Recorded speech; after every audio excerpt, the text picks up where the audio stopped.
नमस्कार। आज हम जमीन की और असल में हमारे जीवन की सबसे बुनियादी चीज को समझने वाले हैं, यानी कि मिट्टी। और साथ ही खेती से जुड़े कुछ बहुत ही जरूरी पहलुओं पर भी नजर डालेंगे। तो चलिए देखते हैं कि आज के इस सफर में हम क्या क्या जानने वाले हैं। हम शुरुआत करेंगे कुछ शब्दों की जड़ों से, फिर मिट्टी के अंदर झांकेंगे, ये बनती कैसे है ये समझेंगे, और फिर भारत की खास मिट्टियों से मिलेंगे।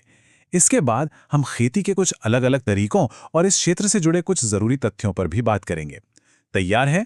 चलिए शुरू करते हैं। ठीक है। तो सबसे पहले किसी भी विषय को अगर गहराई से समझना है ना, तो उसकी भाषा को समझना बहुत जरूरी होता है। ये शब्द कहाँ से आए, इनका मतलब क्या है, ये जानने से कॉन्सेप्ट्स और भी साफ हो जाते हैं। कभी सोचा है कि हम जो शब्द रोज इस्तेमाल करते हैं वो आए कहाँ से हैं?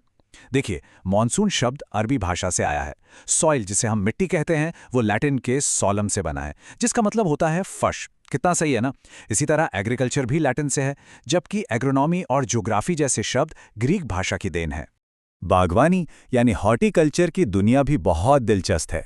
फलों के विज्ञान को पोमोलॉजी कहते हैं, और ये शब्द लैटिन और ग्रीक दोनों से मिलकर बना है। वहीं फूलों का विज्ञान फ्लोरिकल्चर और सब्जियों का विज्ञान ओलेरीकल्चर, ये दोनों पूरी तरह से लैटिन भाषा से निकले हैं। तो शब्दों की बात तो हो गई, लेकिन चलिए अब मुद्दे पे आते हैं। असल में ये मिट्टी है क्या चीज? इसके अंदर होता क्या है? आइए जरा करीब से देखते हैं। अगर हम वैज्ञानिक नज़र से देखें तो मिट्टी सिर्फ धूल कण नहीं है, ये एक जिंदा सांस लेती हुई चीज़ है, एक डायनेमिक सिस्टम।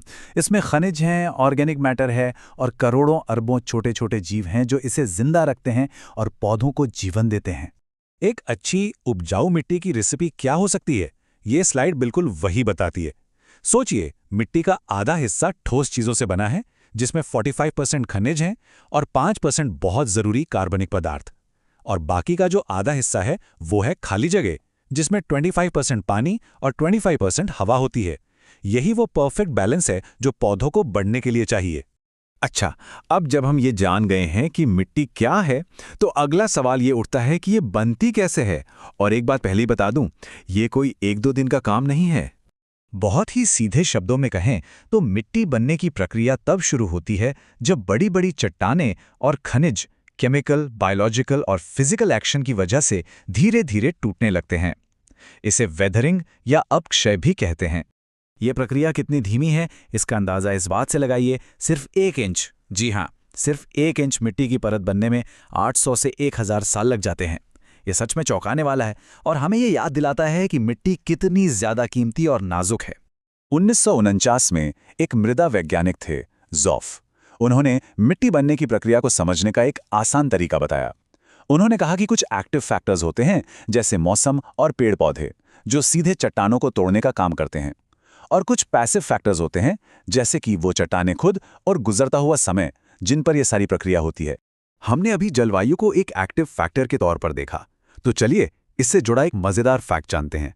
मौसम विभाग के हिसाब से किसी दिन को बरसात का दिन या रेनी डे हम तभी कह सकते हैं जब 24 घंटों के अंदर 2.5 मिलीमीटर या उससे ज्यादा बारिश हुई हो। तो हमने दुनिया भर की बातें कर लीं, अब चलिए फोकस करते हैं अपने देश भारत पर और देखते हैं कि यहाँ कौन कौन सी मुख्य मिट्टियाँ पाई जाती हैं। सबसे पहले बात करते हैं जलोढ़ मिट्टी की। ये भारत की सबसे ज्यादा फैली हुई और सबसे जरूरी मिट्टी है। देश के लगभग 43% हिस्से पर यही मिट्टी है। इसे फसलें उगाने के लिए सबसे अच्छा माना जाता है और ये मुख्य रूप से उत्तर भारत के बड़े बड़े मैदानों में मिलती है। अब जलोढ़ मिट्टी के भी दो प्रकार होते हैं, नई और पुरानी। जो नई मिट्टी होती है उसे खादर कहते हैं, ये थोड़ी ज्यादा रेतीली होती है, और जो पुरानी जलोढ़ मिट्टी है उसे बांगर कहते हैं, जिसमें चिकनी मिट्टी यानी क्ले की मात्रा ज्यादा होती है। अब आते हैं काली मिट्टी पर। इसे रेगूर मिट्टी भी कहते हैं और काली कपास मिट्टी भी, क्योंकि ये कपास की खेती के लिए सबसे बेहतरीन मानी जाती है। भारत में सबसे ज्यादा ये महाराष्ट्र में है। इसका गहरा काला रंग एक खास खनिज टाइटेनिफेरस मैग्नेटाइट की वजह से होता है, और इसकी सबसे बड़ी खासियत, जब ये गीली होती है तो फूल जाती है और सूखने पर सिकुड़कर इसमें दरारें पड़ जाती हैं। इसी गुण के कारण ये पानी को बहुत अच्छे से पकड़ कर रखती है। तो हमने मिट्टी को तो समझ लिया, लेकिन अब सवाल ये है कि हम इस पर खेती कैसे करते हैं। चलिए कुछ तरीकों पर नजर डालते हैं। खेती करने के कई अलग अलग तरीके हैं। एक है ट्रैप क्रॉप्स, ये एक बहुत ही स्मार्ट तरीका है जिसमें मुख्य फसल को बचाने के लिए कीड़ों को किसी दूसरी फसल की तरफ भटकाया जाता है, जैसे टमाटर के खेत में गेंदे के फूल लगाना। फिर है निर्वाह कृषि, जिसका मकसद सिर्फ अपने परिवार की ज़रूरतें पूरी करना होता है। और तीसरा है गहन कृषि, जिसमें टेक्नोलॉजी और खाद का इस्तेमाल करके कम ज़मीन से ज़्यादा पैदावार ली जाती है।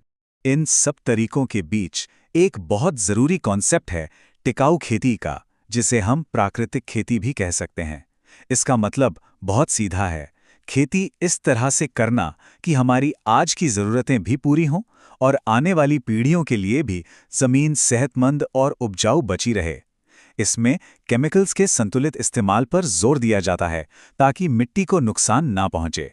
अब एक और तरीका समझते हैं, झूम खेती, जिसे शिफ्टिंग कल्टीवेशन भी कहते हैं।